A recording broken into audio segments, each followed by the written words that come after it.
Et bonjour à tous, voilà donc pour l'épisode 4 de la saison 5 de She-Ra. La parodie continue, She-Ra est de retour sans son épée. C'est parti Xana. Cet épisode, ce sera non, ce sera neutre. Voilà, déjà, de base. Et franchement, cet épisode n'est pas des plus intéressants. Disons que j'ai mieux à faire en ce moment, genre buter 5 gamins, voilà. Bon, bref. Oui, parce que c'est Xana, vous savez il a 5 gamins à buter et une sixième. Ouais. Bon, bref. Dans cet épisode, qu'est-ce qu'il y a Bon, déjà, on essaie de mettre en place une espèce de dynamique entre Flèche d'Or et Cynthia. Flèche d'Or qui en veut à Cynthia et Cynthia qui essaie de se rabibocher avec lui. Pourquoi pas, j'ai envie de dire.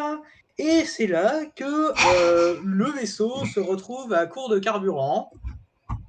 Voilà.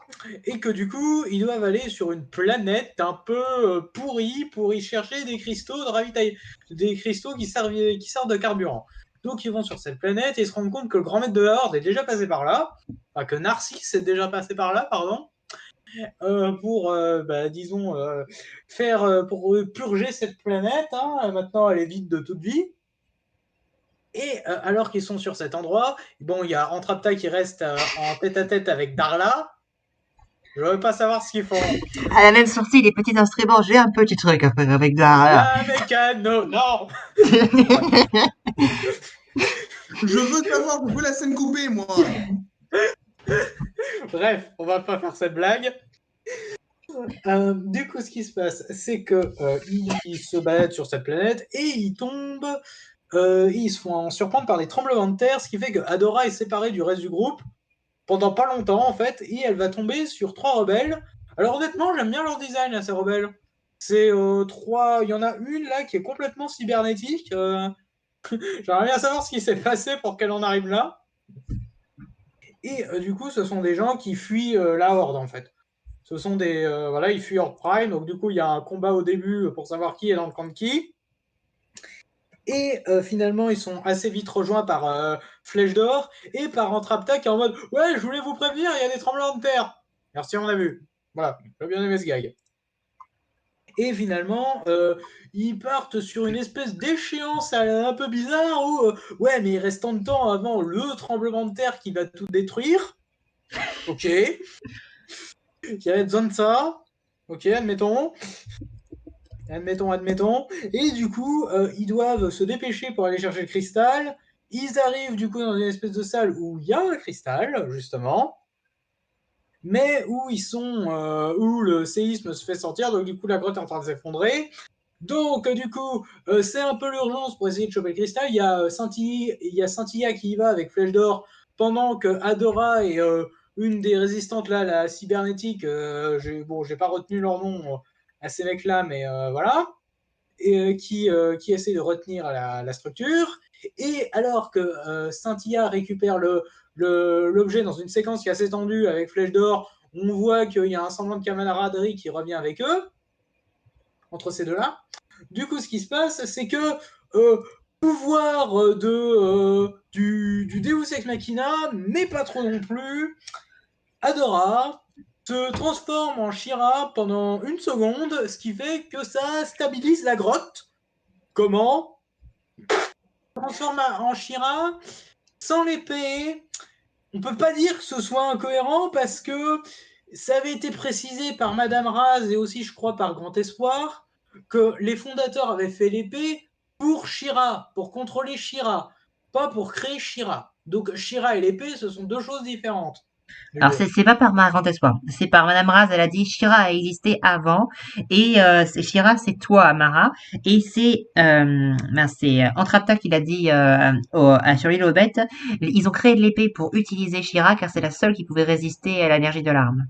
D'accord, ouais, donc du coup, le fait que Adora commence à s'émanciper de l'épée, c'est pas mauvais. Bon, par contre, faudra m'expliquer en quoi se transformer en She-Ra pendant une seconde stabilise la grotte. Alors à ce qu'on a vu, ça a fait fondre les cristaux du coup tunnel apparemment.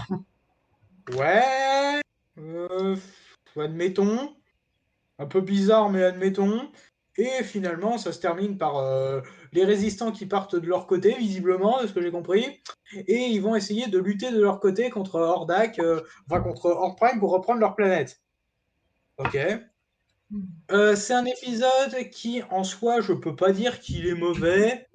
Après, en fait, le problème de cet épisode, c'est que je rappelle juste que la série fait quoi? Enfin, cette saison fait quoi? 13 épisodes, que c'est la dernière, et qu'ils affrontent Horde Prime à pleine puissance.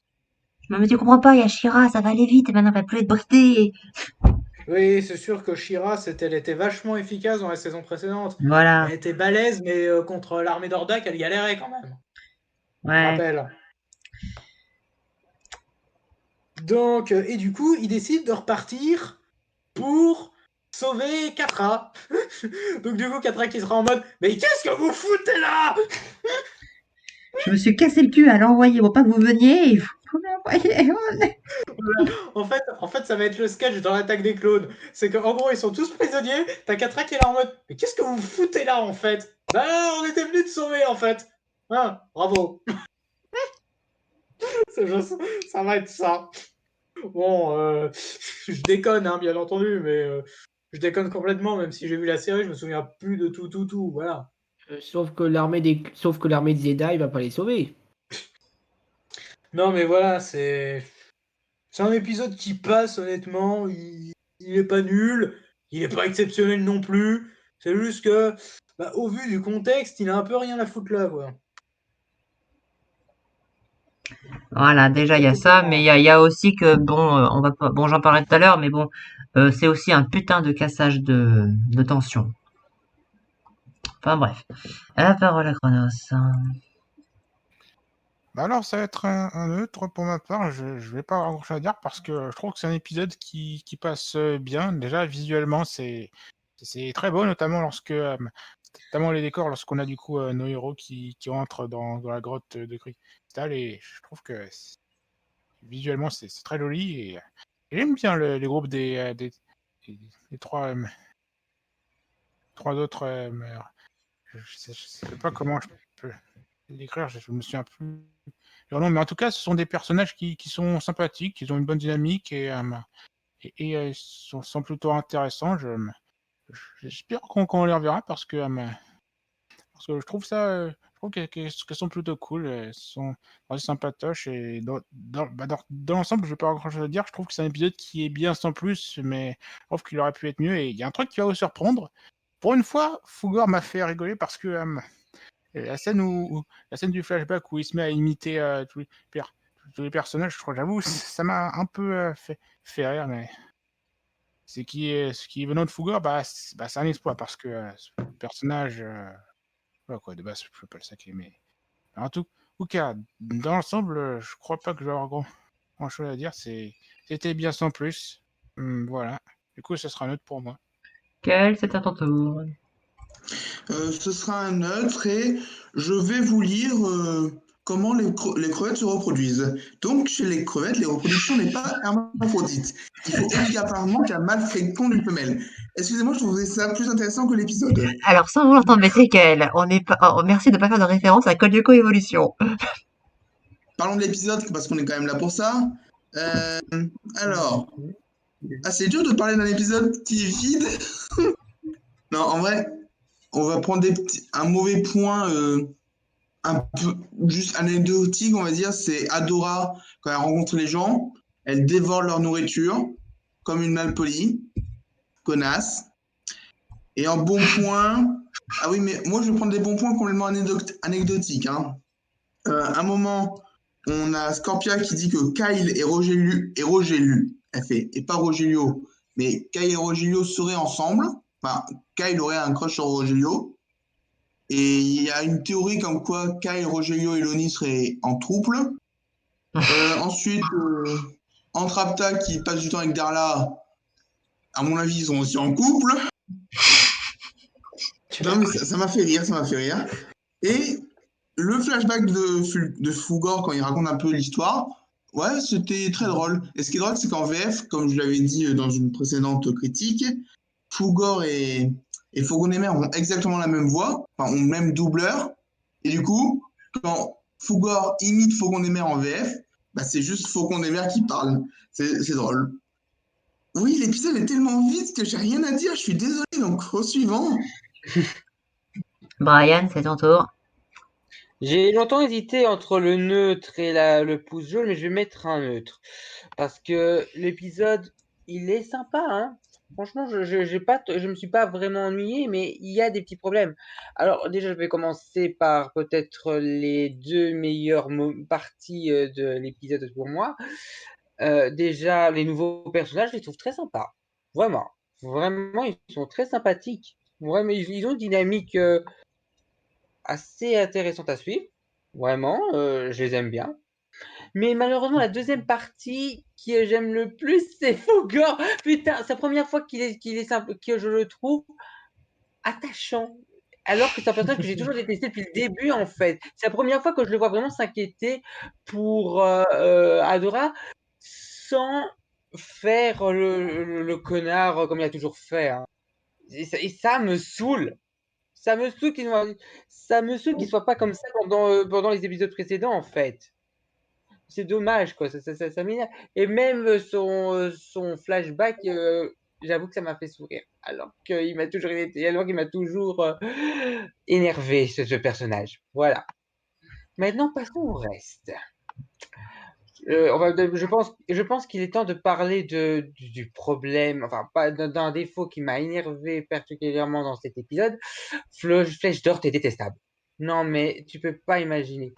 Pendant le début de la saison, il ne pensait qu'une chose, à sauver Cynthia. Et une fois que c'est fait, il la boude. Alors, je peux comprendre qu'ils peuvent lui en vouloir, mais bizarrement, c'est Adora qui la pardonne assez rapidement, mais pas lui, alors que ça aurait pu être l'inverse.